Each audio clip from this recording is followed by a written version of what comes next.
Oi, pessoal, tudo bem com vocês? Bom, a maioria de vocês já me conhece, né? Eu sou a professora Vanessa e eu vou dar continuidade por aqui com as aulas de biologia para vocês, certo? Então, eu acredito que vocês tenham estudado até o módulo 5 e por isso a gente vai iniciar no módulo 6, lá no capítulo 3, tá? Na parte de biologia, livro 1, página 174. Então, antes de iniciar o módulo 6, eu quero retomar alguns conceitos que vocês viram no módulo 4 e no módulo 5, certo? Então, só para a gente poder iniciar, vamos voltar um pouquinho aqui. Alguns conceitos importantes para a gente seguir com a matéria, tá? Então, nos módulos 4 e 5, vocês viram algumas evidências da evolução. Antes de ter esse termo evolução, já se estudava algumas evidências e transformações que os seres vivos sofriam ao longo da vida, mas esse estudo dessas transformações, na verdade, levava o nome de transformismo, ao invés do termo evolução. O termo evolução é mais recente, certo? Então, transformismo era por volta do século XVIII, XIX, quando começaram a pensar nessas modificações que os seres vivos, que algumas espécies sofreram ao longo dos anos, certo? Um dos naturalistas, dos cientistas mais importantes, né, para o processo do estudo evolutivo foi Charles Darwin, que propôs o mecanismo de seleção natural. O que é isso, seleção natural? É quando indivíduos selecionariam características vantajosas e passariam essas características aos seus descendentes. Então, seriam características que serviriam para sobrevivência daquela espécie que seriam repassadas aos seus descendentes, tá? E existe outra linha, né? Existia outra linha de pensamento também na mesma época que defendia a ideia de que os organismos eram fixos e não se modificavam assim, não se transformavam ao longo dos anos. Então, essa linha de pensamento era o fixismo, certo? Que seriam todas as espécies teriam sido criadas por um criador divino e que elas eram imutáveis, não sofriam nenhum processo de mudança ao longo do tempo geológico aí, certo? Aqui a gente tem uma árvore filogenética ou um dendrograma. O que é isso? Mostra a evolução, certo? Aqui, ó, antepassado em comum, ele gerou todas essas linhas aqui, ó, evolutivas, todos esses outros seres vivos, esses grupos de seres vivos. Então, a partir de um ancestral em comum, surgem vários outros. Isso que é uma árvore filogenética, um dendrograma, tá? Vocês viram também sobre adaptação. O que é o conceito de adaptação? A adaptação diz respeito a características que permitem que os seres vivos, as espécies, sobrevivam ou tenham vantagens em certos ambientes. Então, elas se adaptam para poder sobreviver em algum tipo de ambiente específico, certo? Um exemplo de adaptação é a camuflagem, daí aqui tem a imagem de um polvo camuflado, né? Os polvos eles têm essa facilidade de se camuflar muito rapidamente, de acordo com o substrato, aqui, ó, embaixo, fica, né, bem da mesma cor. Outro exemplo que tem aqui é da raposa do Ártico. Então, essa raposa, no inverno, ela fica com o pelo branco para se camuflar na neve, e no verão ela troca a pelagem e ela fica colorida para se camuflar na vegetação, tá? Vocês viram também sobre registros fósseis. Então, um registro fóssil é um vestígio. Ele pode ser um pedaço de corpo de algum animal, ele pode ser um rastro, uma pegada, pode ser qualquer rastro, pegada, pedaço ou até mesmo fezes. Podem ser consideradas registros fósseis desde que tenham sido preservadas. Então, os registros os vestígios, eles têm que estar preservados em diferentes tipos de material, que normalmente são ou solo, ou rochas, né, pedaços de gelo. Tudo isso pode preservar aquele material e fazer com que a gente tenha algumas pistas, né, sobre como aquela espécie era, como ela vivia, as características de determinada espécie, observando esses registros fósseis. Então, eles ajudam a entender melhor como viviam e como eram as espécies que já são extintas, certo? Que não existem mais. Além disso, tem aqui ó,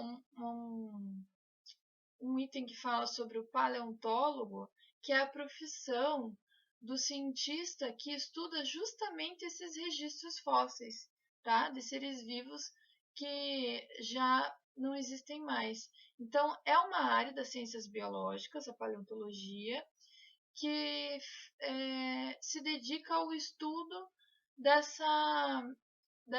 história, né, desses seres vivos, dessas espécies, e ajuda então a entender o nosso passado e o nosso presente a partir desses estudos.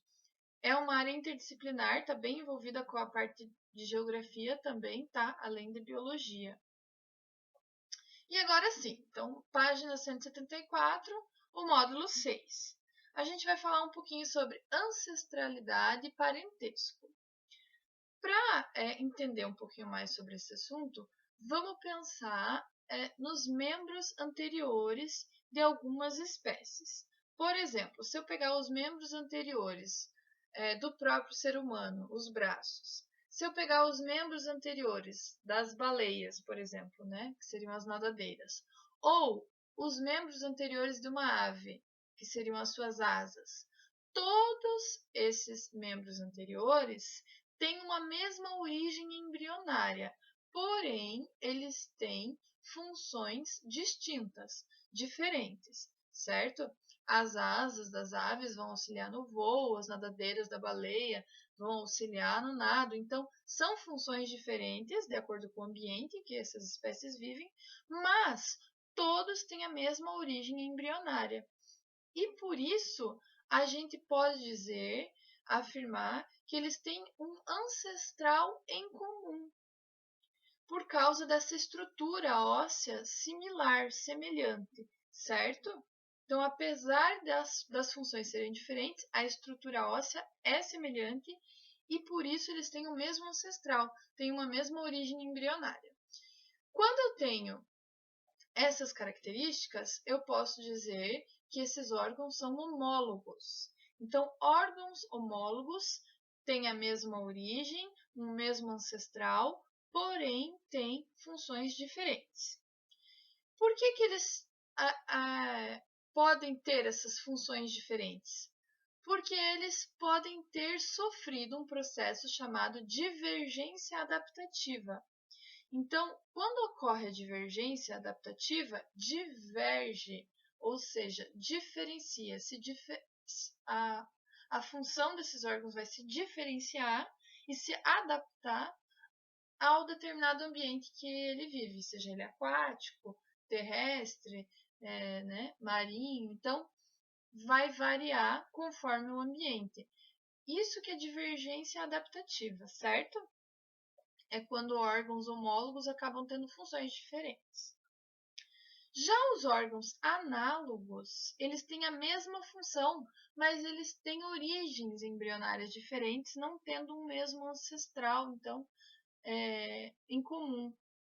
Eles não têm um grau de parentesco entre si. Por exemplo, as asas das aves e as asas dos insetos.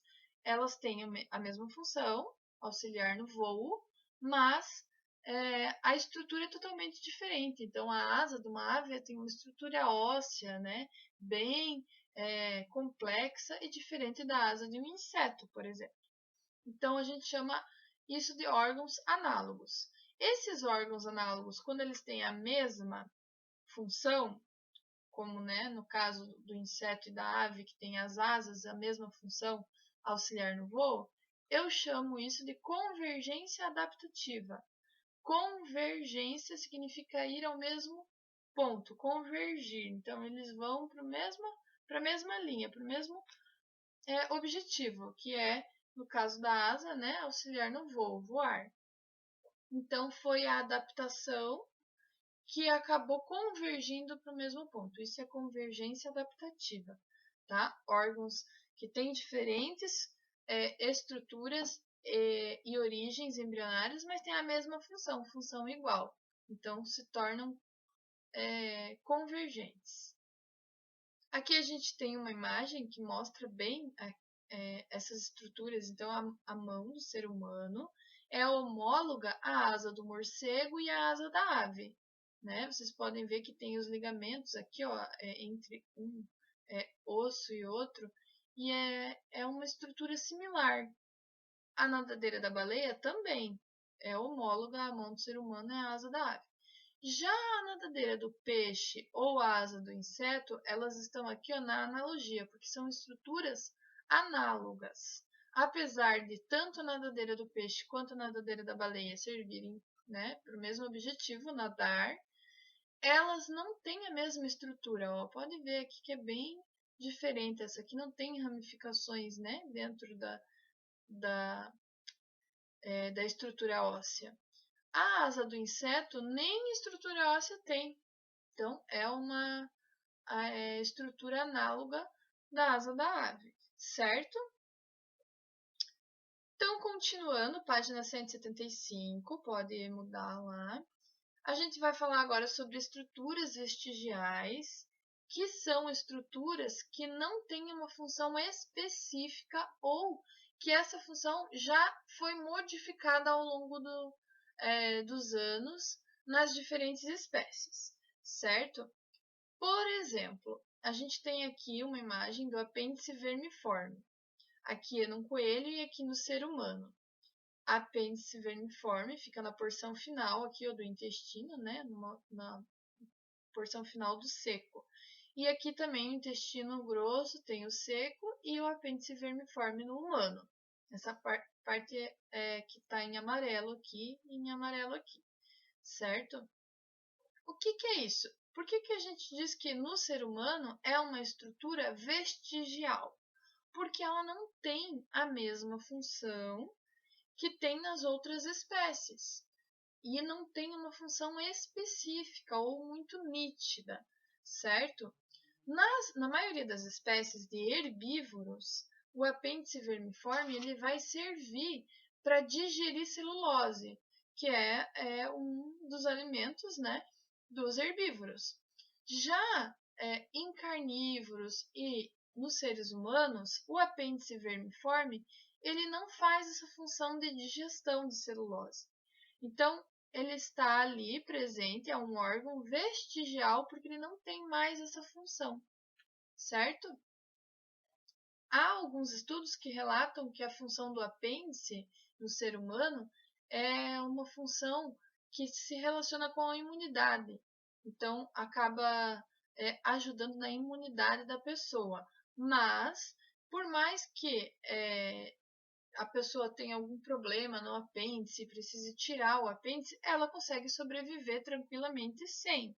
Então, não é um órgão vital, não é um órgão considerado vital. A pessoa consegue viver sem o apêndice porque ele não tem mais, não tem a mesma função, né, que nos animais herbívoros, por exemplo. O herbívoro, se ele tirar o apêndice, ele não vai conseguir mais digerir a celulose, que é um dos principais alimentos vegetais, certo?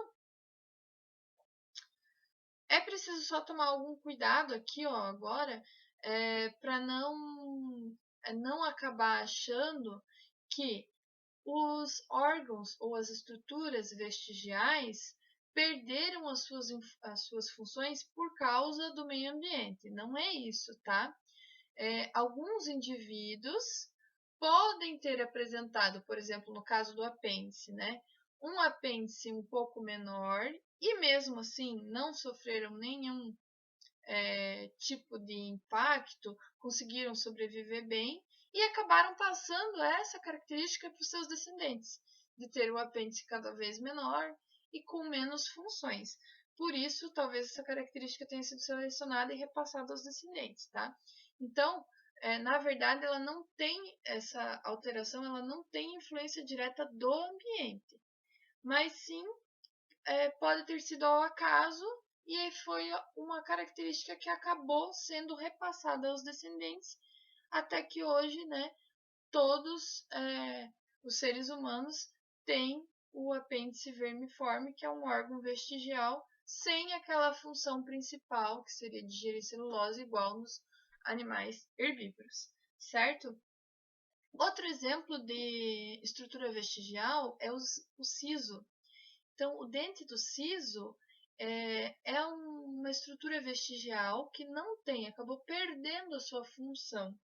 Então, ao longo, né, da evolução, do processo evolutivo e dos milhares de anos, esse dente do siso acabou perdendo a sua função e, por isso, muitas pessoas acabam nem nasce o dente do siso em algumas pessoas, porque é uma característica que está sendo repassada geneticamente. Então, por não ter função, é uma característica que acabou se tornando desnecessária e algumas pessoas realmente nem vão ter mais, né, esse dente do siso, certo?